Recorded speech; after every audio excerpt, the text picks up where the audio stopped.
la course du 20 km de Bruxelles. Je suis en compagnie de Freddy Dubois. Bonjour Freddy. Comment tu te fier de cette course? Comment je me sens? Alors, à la fois je suis fier parce que là, on a participé à un truc, une belle course, mais surtout à un beau projet de soutien à l'association. Et alors je me sens un peu frustré parce que j'ai pas pu terminer les 20 km, étant donné que j'ai une petite blessure au mollet qui s'est réveillée au 14e kilomètre. Donc voilà, j'en ai fait 14. Ça va, c'est pas mal.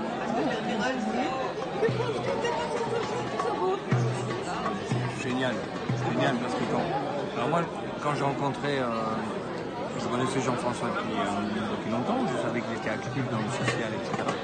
Je connaissais pas bien son association, et puis il m'a fait rencontrer des personnes comme Charlie, comme Laetitia, Annabelle, qui sont les personnes qu'on a poussées aujourd'hui. Et là, le mélange des personnes qui n'ont rien à voir ensemble, je trouve que c'est une des plus belles réussites de cette association. Et que nous on puisse prêter nos jambes et qu'eux nous encouragent dans toute la course, c'est une vraie complicité. Et ça prouve que quand on est différent, on est fait pour être ensemble, pour être complémentaires. Tu te connais grâce au Cactus? Oui. Comment tu penses tous? Qu'est-ce que ça fait? Que les gens me reconnaissent, c'est ça? Le Cactus, oui. Le Cactus, c'est une très très belle expérience. Le Grand Cactus, ça fait déjà 3 saisons maintenant. La 4e qui va reprendre en septembre. Et on est arrivé, on ne savait pas exactement comment ça allait se passer. Et les gens apparemment adorent le Grand Cactus. C'est une très belle équipe avec qui on s'entend très très très bien. Tout le monde est très sympa ensemble. Et là, on vient de faire la dernière émission de l'année. Donc on est en congé avec le Grand Cactus, mais ça fait du bien de s'arrêter, mais on espère vite que ça reprenne l'année prochaine. C'est pour moi une des plus belles réussites pour l'instant de ma carrière avec le personnage de Freddy Tougou. Bonjour tout le monde.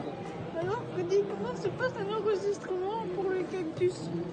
Alors c'est une longue journée de travail, parce que donc ça se passe à Liège. Hein. C'est à Liège qu'on enregistre, dans les studios Mediarive, là où ils font The Voice aussi. Et donc on arrive le matin vers 11h, et là on commence à lire les textes avec Jérôme et avec les comédiens qui participent au plateau. Et ensuite, là, vers 14h, on commence les répétitions sur le plateau lui-même. Parce que la première lecture se fait dans les loges. Et à 14h, donc on fait une première répète avec le texte, on fait la mise en place, on voit comment on doit s'asseoir, comment on doit se lever, les mouvements, etc. Et puis à 16h, on fait une deuxième répétition là, avec les costumes, les maquillages, les perruques. Et là, on voit déjà un petit peu à quoi ça va ressembler. Et puis à 18h, on a le repas, 18h30. Et puis à 19h, les gens arrivent déjà et commencent à s'installer pour que ça démarre l'enregistrement à 20h. Et puis on termine vers 22h30 en général. Et puis voilà, on fait quelques photos avec le public et puis la soirée est finie. Nous, on boit un petit verre ensemble et voilà. C'est dans la boîte. Après, il y a encore Jérôme, le réalisateur et la productrice qui font le montage de l'émission pour qu'elle soit diffusée le lendemain, le jeudi soir. Voilà, tu connais tous les secrets de l'émission. Alors Freddy, une question que je me pose, c'est quand tu fais micro-trottoir, comment ça se passe? Est-ce que la question est Freddy or not to go? En tout cas, Freddy or not to go, en tout cas j'y vais. Ça Oui. Ouais, voilà. On choisit un village et puis je prépare un tout petit peu. Tu vois, c'est-à-dire que je me mets 4-5 questions dans la tête avant de débarquer dans le village pour ne pas arriver et ne pas savoir quoi dire aux gens.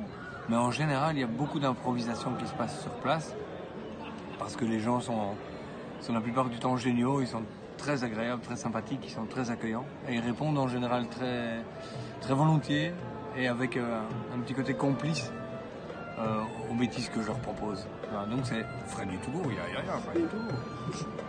Alors Freddy, une dernière question pour terminer. Est-ce que tu sais quand une petite devinette, oui. Quand la vitamine C, pourquoi ne dit-elle rien? À ton avis, qu'est-ce que tu dirais? Vitamine C, pourquoi ne t-elle dit rien? Pourquoi ne dit-elle rien? Ça me fait penser à un film de Pierre Richard où je sais tout mais je ne dirai rien. C'est ça? Pourquoi pas, c'est ton idée? Vitamine C, mais ne dit rien. La vitamine C, tout mais ne dit rien. Pourquoi la vitamine C, pourquoi ne dit-elle rien? Mais moi je crois ça. La vitamine C, tout mais elle ne dit rien. Alors nous voici à la fin de l'interview. Merci à toi Freddy de m'accorder cette interview. Peut-être à l'année prochaine pour le Québec de Bruxelles. Oui, bien sûr. Et là, je compte bien terminer, aller jusqu'au bout, j'espère. Hein. Et tu me donnes mon enveloppe avec l'argent promis? Ouais, ça. Ah, tu n'en as plus? Ah bah alors je refuse l'interview, je m'en vais.